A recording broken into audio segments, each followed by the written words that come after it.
The WTO is in the process of choosing a new Director General. The last one, Roberto Azevêdo, resigned a year early, kind of abruptly, and he left September 1st. So we're in the middle of a process right now for them to try to find a new one. The end date that they are aiming for is November 7th. So you have to get consensus amongst all 164 countries to agree on somebody to be the next director, and that's what they're working on right now. They eliminated the candidates from Mexico, Egypt, Kenya, Saudi Arabia, the United Kingdom, and Moldova. The two remaining candidates are Ngozi Okonjo-iweala from Nigeria and Myung-hee from South Korea. A lot of WTO members think that it's time for a woman, because there's never been one, and that it's time for an African, because there's never been one. And conveniently, there are two women candidates, one who is African, both of them highly qualified. Ngozi Okonjo-iweala from Nigeria, I think, is viewed as the outsider candidate. She was her country's finance minister and briefly foreign minister, and has a long career of working for the World Bank. She does not have a strong WTO connection. She doesn't know all those ambassadors. She hasn't been part of that process. She has a reputation as someone who is relatively fearless. She made a name for herself as finance minister in Nigeria by going after corruption, which is not a small issue in Nigeria, and it was brave of her to do that.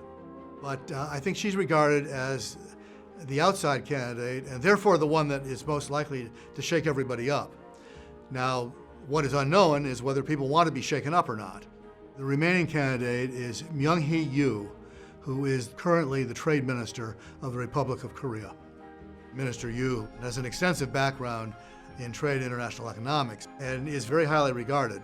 Extensive experience in the nitty-gritty of the WTO, sort of the insider credentials. She knows the organization inside and out, has been associated with it for a long time. That makes her an inside candidate. They're very different, and there's an expectation that their approaches to the job might be different as well, although if you talk to them, they both say pretty much the same things about their determination to reform.